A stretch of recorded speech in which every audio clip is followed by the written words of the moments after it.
नमस्कार दोस्तों, स्वागत है आपके यूट्यूब चैनल में। दोस्तों, आज का टॉपिक इम्पॉर्टेंट होने वाला है कि जन्म कुंडली से कैसे जाने कि आपकी लव मैरिज का योग है। क्या आपकी जन्म कुंडली में लव मैरिज का योग है कि नहीं है?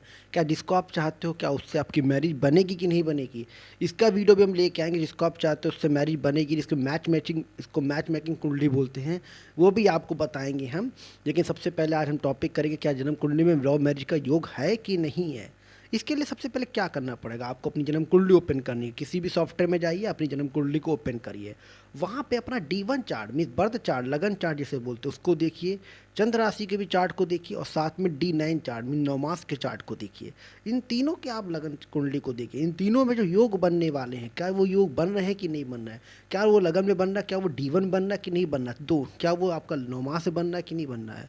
ये तीनों को जब या दोनों में कोई भी एक योग बनता है या दोनों को मिला के योग बनते हैं, तो वो डिसाइड करेंगे आपकी जन्म कुंडली में आपकी लव मैरिज होगी कि नहीं होगी। बहुत इंपॉर्टेंट टॉपिक है। बहुत से लोगों की क्वेरी थी कि सर लव मैरिज के बारे में बताइए। तो आज मोस्टली क्वेश्चन सबसे तो इसी का होता भी है कि लव मैरिज है कि नहीं मेरी जन्म कुंडली में। तो सबसे पहले क्या देखना, अपना अपना अपना अपना डेट ऑफ बर्थ ओपन करिए। देखिए वहाँ पे देखिए कि 5th हाउस का कनेक्शन। मेरी जन्म कुंडली में 5 हाउस 12 घर होते हैं, 12 हाउस वो होते हैं। उसमें से 5वां हाउस और 7वां घर, क्या उन दोनों का कोई इंटर कनेक्शन बन रहा है? D9 में भी देख सकते हैं, D1 में भी देखिए और चंद्र कुंडली में भी देखिए। क्या उन तीनों में कोई इंटर कनेक्शन बन रहा है? क्या 5वें घर का स्वामी, क्या 7वें घर का स्वामी दोनों में किसी भी भाव में जाके एक साथ बैठे हैं? ये सबसे ज़्यादा प्रबल मैरिज का योग होता है। 7वें का स्वामी, 5वें का स्वामी, 9वें का स्वामी इंटर कनेक्शन कहीं ना कहीं बना दे एक दूसरे के साथ, तो भी बहुत ज़्यादा बनाते हैं।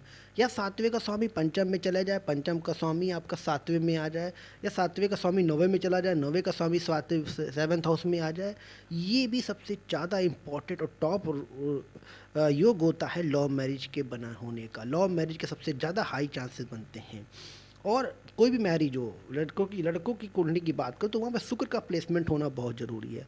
अगर कहीं कनेक्शन आपका 5th हाउस से 7th हाउस से वीनस का कनेक्शन बन जाए, शुक्र का कनेक्शन बन जाए, 5th हाउस का कनेक्शन वीनस से आ जाए, 7th हाउस का कनेक्शन वीनस से आ जाए, तो भी बहुत ज़्यादा चांसेस बनेंगे आपके लव मैरिज योग होने के, लव मैरिज होने के चांसेस बनेंगे।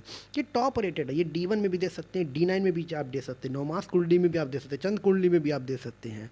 दो तीनों में देखिए, तीनों में योग बनना, तीनों में 2 में बन गया तो समझ लीजिए आपकी लव मैरिज होनी है। ये हाई चांसेस होते हैं।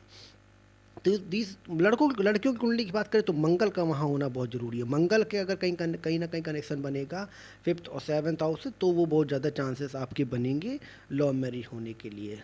बहुत ज़्यादा चांसेस बनेंगे लव मैरिज के लिए बनना है। तो ये भी देखना बहुत ज़रूरी है। अब बात करते हैं दोस्तों, दूसरा योग क्या हो सकता है। दूसरा योग ये हो सकता है कि आपका मंगल और शुक्र की युति किसी भी हाउसेस में हो। लेकिन जब मंगल शुक्र की युति है, कहीं ना कहीं वो आपका D9 में भी होना चाहिए, तो आपका लव मैरिज का योग बनाएगा। मंगल और वीनस एक साथ बैठते हैं तो लव मैरिज का योग बना सकते हैं। हाई चांसेस है कि लव मैरिज के योग आपके बने, वो लड़का हो या लड़की, दोनों की कुंडली में भी ये देखा जा सकता है। मंगल भी और शुक्र के अगर एक साथ किसी न किसी प्लेनेट में अगर वित्तीय, खासतौर पे 7th हाउस में 5th हाउस में कनेक्शन बन जाए, या उसका कहीं कनेक्शन बन जाए 5th हाउस 7th हाउस के कनेक्शन के बीच में, तो बहुत ज़्यादा चांसेस आपके बनेंगे लव मैरिज के होने के। बहुत ज़्यादा हाई चांसेस बनेंगे आपकी कुंडली में लव मैरिज के योग होने के। तीसरा कनेक्शन 7th हाउस का लॉर्ड 3rd हाउस में बन जाए, 3rd हाउस का लॉर्ड 7th हाउस में प्लेसमेंट हो जाए, या 7th हाउस का लॉर्ड 11th हाउस में हो जाए। 11th हाउस किस चीज़ का होता है? डिज़ायर का होता है, इच्छाओं का होता है, इच्छा पूर्ति का होता है। वो चांसेस आपकी जन्म कुंडली में बताता है कि आपके लव मैरिज के योग बनेंगे। 7th हाउस का लॉर्ड 11th या 3rd में बनता है तो बहुत ज़्यादा चांसेस बनते हैं।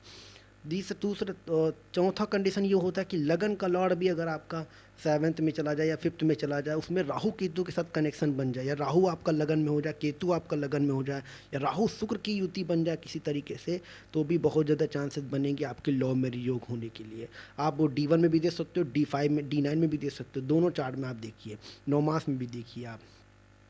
फिर एक कनेक्शन आता है आपका, फिर एक कंजंक्शन बनता है कि राहु और वीनस का किसी भी हाउस में अगर प्लेसमेंट है, अगर वो D1 में और D9 दोनों में बराबर चार्ट में कहीं ना कहीं बन रहा है, तो कहीं ना कहीं कनेक्शन आपका बनाएगा लव मैरिज के लिए। राहु केंद्र में है, लव मैरिज बना सकता। राहु 7th हाउस में लव मैरिज बनाएगा।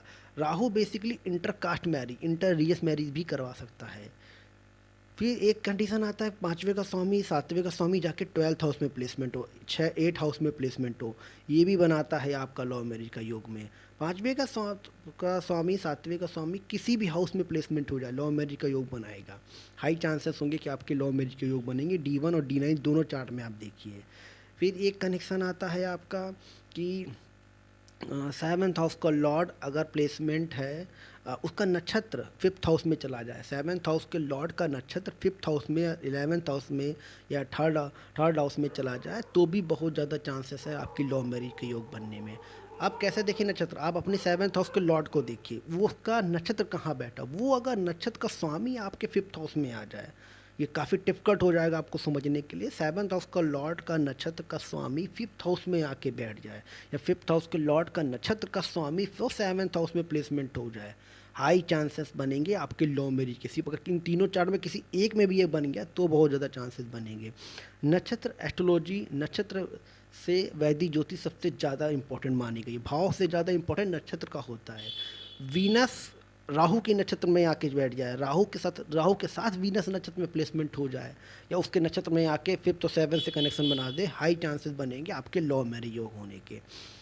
अब कि कभी कभी 8 हाउस का भी बहुत इन्वॉल्वमेंट होता है लव मैरिज का, वहाँ पे वीनस राहु कंजक्शन बना दे तो बहुत ज़्यादा चांसेस आपके बन सकते हैं लव मैरिज के कोनो से कनेक्शन के। शनि का कनेक्शन 7th हाउस के लॉर्ड या 5th हाउस के लॉर्ड से बन जाए, हाई चांसेस बनेंगे लव मैरिज। लेकिन उसके लिए हमको D1 D9 चार्ट भी देखना पड़ेगा, अगर वहाँ पे नहीं है तो नहीं बनेगा लव मैरिज। देखिए इसमें से कुछ कंडीशन ऐसा होगा कि इनका कनेक्शन D9 में भी देखिए, D9 में अगर वो योग नहीं बनेंगे तो लव मैरिज नहीं होती, कई बार लव मैरिज टूट जाती है, ऐसा भी देखने को मिलेगा। तो D9 को चार्ट को देखना बहुत इंपॉर्टेंट चार्ट है, चंद्र कुंडली को देखना बहुत इंपॉर्टेंट चार्ट होता है। चंद्र कुंडली D9 कुंडली बहुत इंपॉर्टेंट चार्ट होता है, आपके फैक्टर आपके महत्वपूर्ण भूमिका निभाता है इन सब चीज़ों में। अब बात और साथ में एक कनेक्शन बनता है 12th हाउस का लॉर्ड। 12th हाउस आपका 12th हाउस का लॉर्ड भी की दृष्टि पड़ जाए 5th हाउस की दृष्टि 12th हाउस में पड़ जाए, या 7th हाउस की दृष्टि 12th हाउस में पड़ जाए, या 12th हाउस की दृष्टि पड़ जाए, तो भी चांसेस कई बार बना देता है लव मैरिज के योग के। तो इस तरीके से दोस्तों ये लव मैरिज के कुछ कंजक्शन थे जिसको देख के आप पता कर सकते हो अपनी जन्म कुंडली में लव मैरिज के योग होंगे कि नहीं होंगे। इंटरकास्ट और इंटेलिजेंस की मैरिज के लिए 3 ग्रह सबसे ज़्यादा इंपॉर्टेंट होते हैं, राहु केतु शनि और आपका यूरेनस नेपच्यून प्लूटो। ये 4 अगर 7th 5th से कनेक्शन है या लगन से कनेक्शन कहीं ना कहीं बना रहे हैं तो चांसेस आपके भाई बनेंगे लव मैरिज योग होने के। 5th हाउस में अगर शनि प्लेसमेंट है, मोस्टली चांसेस बनता है लव मैरिज योग होने का। 5th हाउस में आपका 7th हाउस में आपका शनि प्लेसमेंट है, या उसका स्वामी आपका शनि बन के वो जाके कहीं बैठ जाता है 7th हाउस में, हाई चांसेस बनेंगे आपके लव मैरिज होने के।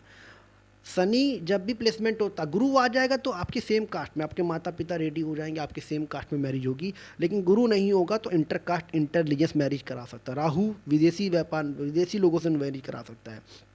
राहु का सबसे ज़्यादा काम होता है फॉरेन लोगों के साथ, दूर लोगों के साथ आपकी मैरिज होने का। तो 7th house connection, 12th house connection, 5th house connection अगर आपका राहु से बनता है, वीनस से बनता है, सैटर्न से बनता है, तो हाई चांसेस है कि आपके इंटेलिजेंस इंटरकास्ट इंटरनेशनल कंट्री में जाके आपकी मैरिज हो।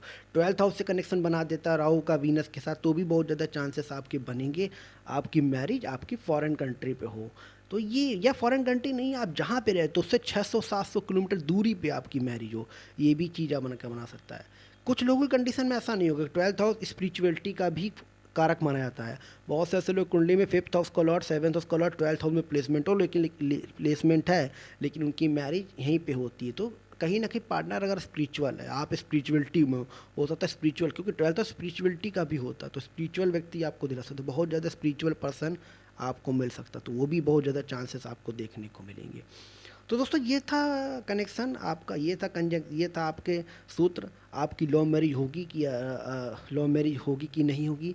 नेक्स्ट टॉपिक पे अरेंज मैरिज पे हम आपको कुछ फॉर्मूलेस बताएंगे, अरेंज मैरिज के कुछ तरीके बताएंगे, अरेंज मैरिज है कि नहीं है। कुछ चीज़ों में ऐसा नहीं भी हो सकता है, बहुत से लोग प्रश्न करेंगे ऐसा नहीं है। तो देखिए पूरी कुंडली को एनालाइज करना पड़ेगा, हो सकता है आपके लगन में हो सकता है ये कनेक्शन ना बन रहा हो तब भी आपकी अरेंज मैरिज हो या लव मैरिज नहीं हो पा रही, तो उसके लिए हमें और चार्ट को देखने पड़ेंगे। D9 के अलावा भी और चार्ट होते हैं वैदिक ज्योतिष में, उसको देखने पड़ेंगे। तो सारे चार्ट को देखने पर हम डिसाइड कर सकते हैं कि कनेक्शन आपका है कि नहीं है। तो दोस्तों ये था वीडियो। अगले टॉपिक पे हम अगले नक्षत्र के ऊपर जो चल रही सीरीज उस पर लेके वीडियो आएंगे और अरेंज मैरिज पे भी वीडियो लेके आएंगे। एक हमारा वीडियो ऊपर लगन पे रह गया, वो भी वीडियो हम आपको ज़रूर लेके आएंगे। तो दोस्तों अगर आपने चैनल को लाइक नहीं किया, लाइक कीजिए, सब्सक्राइब कीजिए। वीडियो देखने के लिए धन्यवाद।